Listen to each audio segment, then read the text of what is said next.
ఈరోజు మన టాపిక్ రాధాకృష్ణ. ఈ పేర్లు వినగానే మీకేమనిపిస్తుంది? అసలు రాధాకృష్ణులు అంటే ఎవరు? దీనికి ప్రతీకగా కృష్ణుడి పక్కన ఎప్పుడూ రాధాకృష్ణ అని ఎందుకు ఉంటుంది? ఇంకా ఇలాంటి ఎన్నెన్నో ఆసక్తికరమైన విషయాల గురించి ఈరోజు మన వీడియోలో మనం తెలుసుకుందాం. బృందావనానికి కొంచెం దూరంలో ఉన్న రేపల్లి అనే గ్రామంలో రాధ నివసించేది. రాధ కృష్ణ కంటే 5 ఏళ్లు పెద్దది. ఆమె చిన్నప్పటి నుండి కృష్ణునితో ప్రేమలో ఉంది. నిజానికి పురాణాల ప్రకారం చిన్నతనంలో కృష్ణుడు మరియు రాధ సరదాగా ఒకసారి వివాహం చేసుకున్నారు. కానీ వారి స్వచ్ఛమైన ప్రేమ ఎప్పుడూ నిజమైన పెళ్లిగా మారలేదు. హిందూ వైష్ణవ సంప్రదాయంలో అత్యంత గౌరవనీయమైన రాధ మరియు ఆమె ప్రియమైన కృష్ణుడి ప్రత్యేకమైన కలయికను రాధాకృష్ణ అని అంటారు. రాధాకృష్ణ అనేది ఏ శృంగార సంబంధం కాదు. ఇది దైవిక ప్రేమను కోరుకునే ఆత్మను సూచిస్తుంది. అసలు రాధ ఎవరు? రాధ గురించి ప్రత్యేకంగా తెలియని కారణాల వల్ల హిందూ మతం యొక్క వ్యవస్థాపక గ్రంథాలలో రాధ గురించి ప్రస్తావించబడలేదు. ఆమె జీవిత కథ అస్పష్టంగా ఉంది. రాధ 5000 సంవత్సరాల క్రితం భూమిపై అవతరించిందట. ఈ ప్రత్యేక రోజును రాధా అష్టమి అని పిలుస్తారు.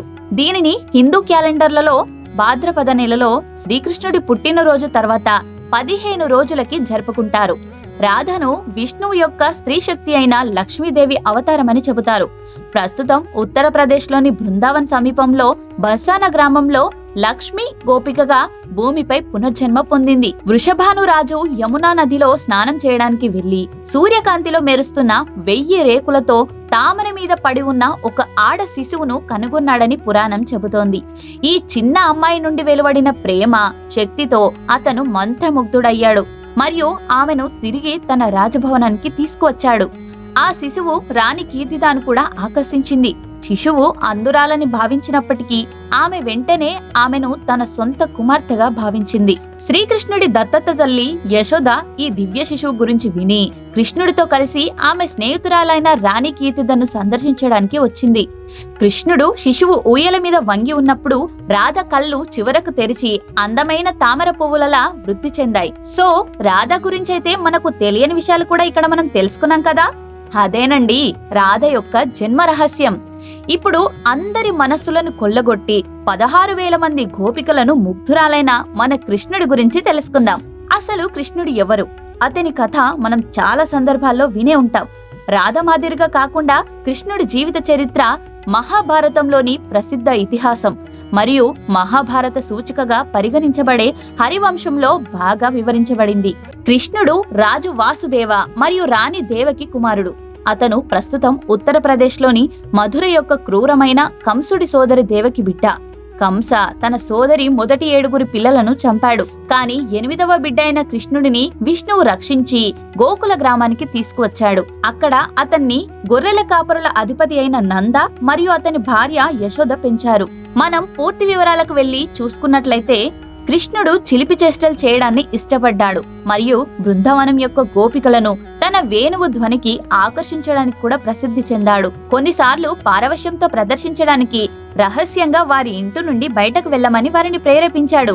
రాసలీల రాధ అని పిలువబడే దైవిక ప్రేమ నృత్యం ఆ గోపికలలో ఒకరు మరియు కృష్ణుడిని ప్రియమైన వారు అయ్యారు. క్రూరమైన కంసను చంపడానికి కృష్ణుడు చివరికి మధురకు తిరిగి వచ్చాడు. తదనంతరం కృష్ణుడు తన దైవిక లక్ష్యాన్ని కొనసాగిస్తూ బృందావనాన్ని విడిచిపెట్టి ద్వారకలో తన రాజ్యాన్ని స్థాపించాడు. అక్కడ అతను యువరాణి రుక్మిణిని వివాహం చేసుకున్నాడు. మహాభారతం యొక్క ప్రసిద్ధ ఇతిహాసంలో పేర్కొన్న కురుక్షేత్ర యుద్ధంలో కృష్ణుడు పాల్గొన్నాడు.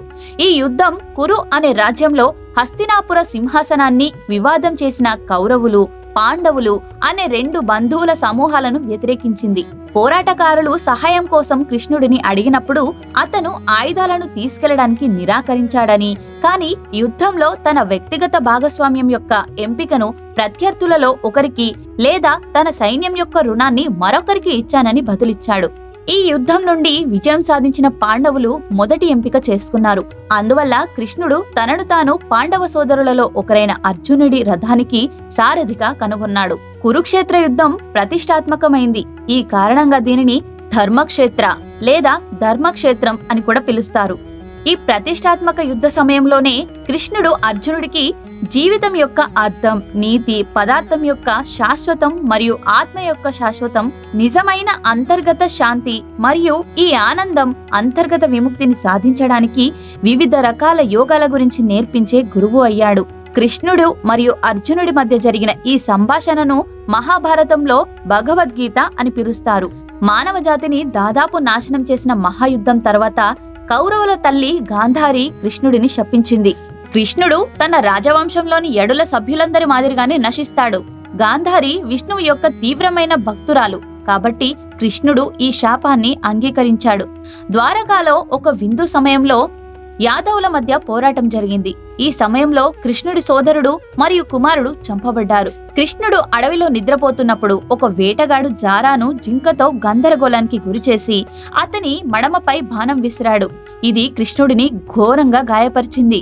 కృష్ణుడు జారాకు క్షమాపణ ఇచ్చి తన దివ్య గృహానికి తిరిగి రావడానికి తన శరీరాన్ని విడిచిపెట్టాడు.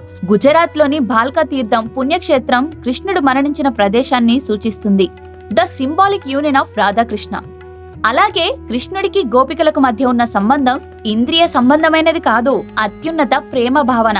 కృష్ణుడు ప్లేబాయ్ కాదు, స్వచ్ఛమైన ప్రేమావతారం. కృష్ణుడి పట్ల రాధ యొక్క భక్తి మరియు బేషరతు ప్రేమను ఆత్మ యొక్క ప్రతీకగా చూడవచ్చు. ఇది దైవికత నుండి కోరిక కలిగి దానితో విలీనమవుతుంది. ఇది మనిషికి మరియు దేవునికి మధ్య ఉన్న ప్రత్యేకమైన సంబంధం. ద్వారకాలో తన రాజ్యాన్ని నిర్మించుకోవడానికి మరియు రుక్మిణిని వివాహం చేసుకోవడానికి కృష్ణుడు బృందావనాన్ని అనుమతించినప్పుడు తన ఆత్మ తన ప్రియురాలితో ఐక్యమైనందున తాను కృష్ణుడి నుండి ఎప్పటికీ విడిపోనని రాధకు తెలుసు. రాధ ద్వారా మాత్రమే కృష్ణుడిని చేరుకోవచ్చని చెబుతారు.